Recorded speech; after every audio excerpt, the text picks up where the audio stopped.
नमस्कार दोस्तों। आज मैं देश में इंडिया वर्सेस भारत यानी इंडिया और भारत को लेकर के बहुत विवाद चल रहा है। और ख़ास करके अभी जो G20 शिखर सम्मेलन हुआ उसमें भारत का राष्ट्रपति कहा गया, राष्ट्रपति भारत का राष्ट्रपति निमंत्रण पत्र पर भी लिखा गया। तो इसी पर मैं अपना विचार व्यक्त कर रहा हूँ। तो मैं आपको सबसे पहले बता देना चाहता हूँ कि as a citizen of India that is Bharat, I have proud to India that is Bharat. मेरा कहने का मतलब कि इंडिया और भारत को लेकर के जो विवाद है, मैं भारत का नागरिक हूँ।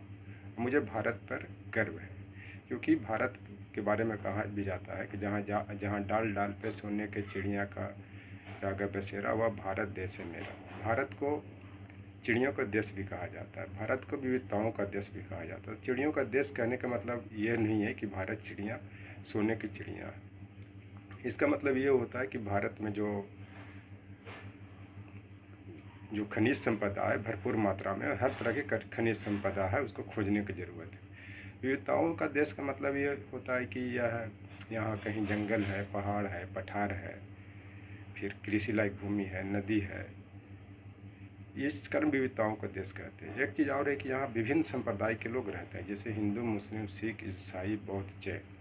तो भारत जो है कि भामा से निकला है और र से राग होता है, त से ताल होता है। राग और ताल मिलता है तो सरगम के माध्यम से संगीत का निर्माण होता है। ये सरगम सात होते हैं, सारे गमा पधा निशा। उसी तरह भारत के में मुख्य रूप से 7 संप्रदाय रहते हैं: हिंदू, मुस्लिम, सिख, ईसाई, बौद्ध, जैन, यहूदी। ये सब मिल करके भारत का निर्माण करते हैं और ये सभी भारत के सभी राज्यों में रहते हैं। इसी कारण भारत को कहा जाता है India that is Bharat, union of state. यानी भारत को निर्माण करने में सभी राज्य, सभी सांप्रदायिक लोग हैं। कहीं पे भी आप देख लीजिए ईसाई की संख्या ज़्यादा मिलेगी। मान लीजिए नॉर्थ ईस्ट में, केरला में, नॉर्थ इंडिया में कोई हिंदू की संख्या ज़्यादा मिलेंगी, तो जम्मू कश्मीर में आपको मुस्लिम की संख्या ज़्यादा मिलेंगे। इस तरह से सभी संप्रदाय मिल करके भारत का निर्माण करते हैं।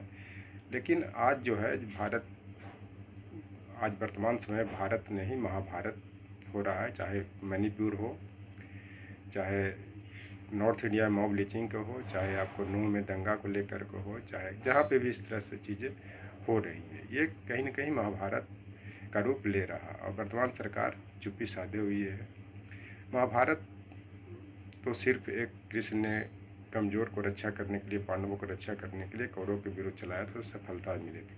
लेकिन आज का जो महाभारत हो रहा है कमज़ोर को रक्षा करने के लिए नहीं, बल्कि कमज़ोर को सताने के लिए हो रही है। जैसे मान लिया जाए कि आप विगत वर्षों में देखा होगा कि हाथरस में जो लड़की के साथ घटना हुई, वाल्मीकि समाज की लड़की के साथ, उन्नाव में जो सुरेंद्र सिंह सेंगर ने किया, वेस्टर्न यूपी में जो आए दिन मीडिया में जो हम लोग पढ़ते हैं या जो न्यूज़ फ्लैश हो जाते हैं, बाकी तो कितने मामले दब जाते हैं।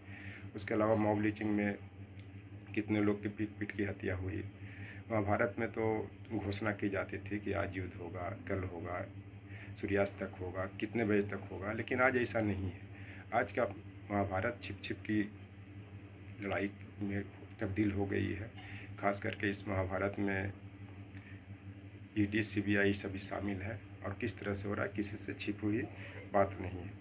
तो मैं आपको बता देना चाहता हूँ कि ये जो सभी संप्रदाय जो इस देश को निर्माण कर रहे हैं, आज ये भारत नाम रख रहे हैं, तो इंडिया जो था वो ब्रिटिश का देन था। अभी इंडिया के कंपटीशन में ये दिखाना चाह रहे हैं कि इंडिया नहीं भारत है, भारत में संस्कृति झलकता है, ये हिंदू राष्ट्र है। चूँकि इंडस से भी इंडिया निकलता है। लेकिन मैं आपको बता देना चाहता हूँ कि भारत को नाम ईरान के शासक दारा ने भी भारत कहा था, जो कि यहाँ की संस्कृति देखा था।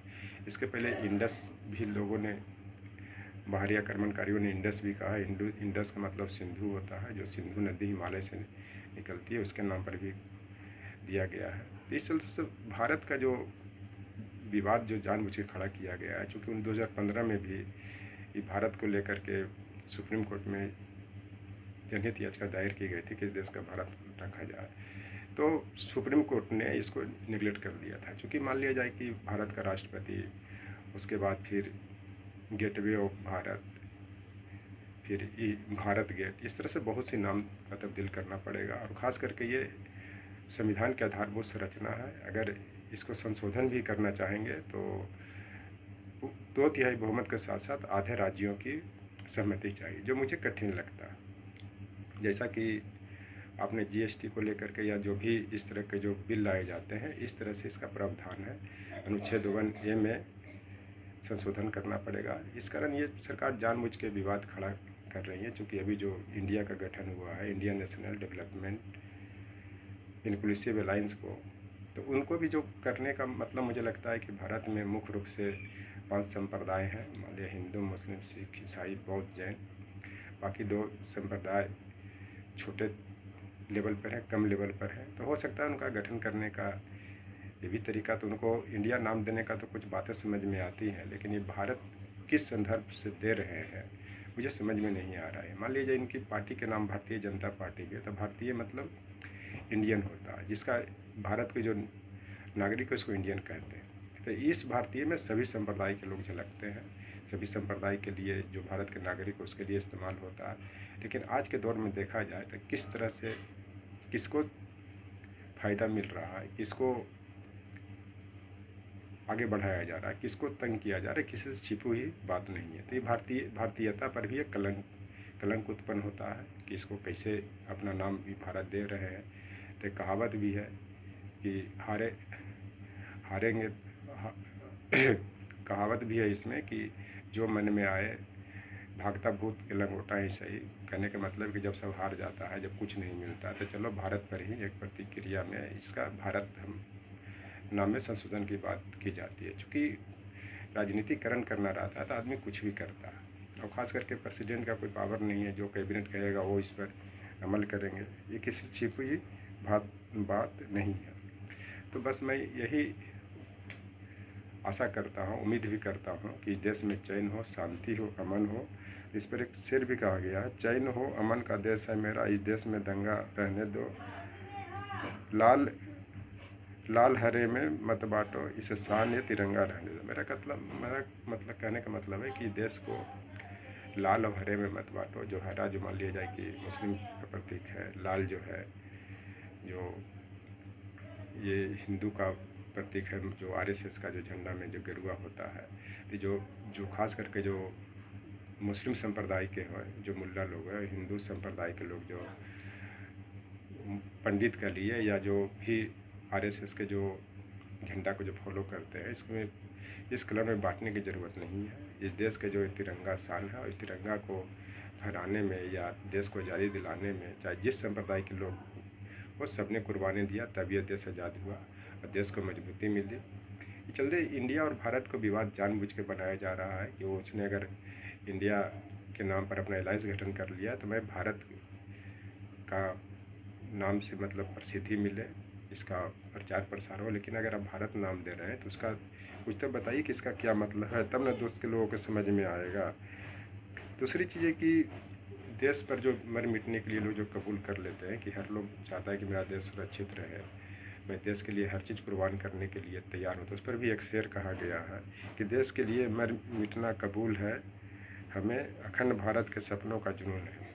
मैंने कहने का मतलब है कि देश के लिए मर मिटने के लिए हर लोग तैयार हैं, उनको जुनून है। भारत की राष्ट्रीय एकता अखंडता की रक्षा करने के लिए जुनून है लोगों में, सब यही चाह रहे हैं, अब होना भी चाहिए ये। तो मैं इस पर यही कहना चाहता हूँ कि भारत के संदर्भ में कि इंडिया भारत को विवाद को छोड़ करके पहले जो है जैसे संविधान चल रहा है, संविधान को चलने दिया जाए, संविधान को ध्वस्त करने का प्रयास नहीं किया जाए, और जिस रूप में भी भारत है वो सुंदर है, विविधताओं का देश है। उसके बाद ये सोने की चिड़िया का देश है। बहुत सा इस भारत के बारे में कहा जाता है और है भी, तभी सभी लोग की निगाहें यहाँ पे टिकी रही। और ख़ास करके इंडिया शब्द जो आया था ब्रिटिश काल में आया था, और ग्लोबल पहचान भारत को इंडिया के रूप में होता है, न कि भारत के रूप में होता है। जय हिंद।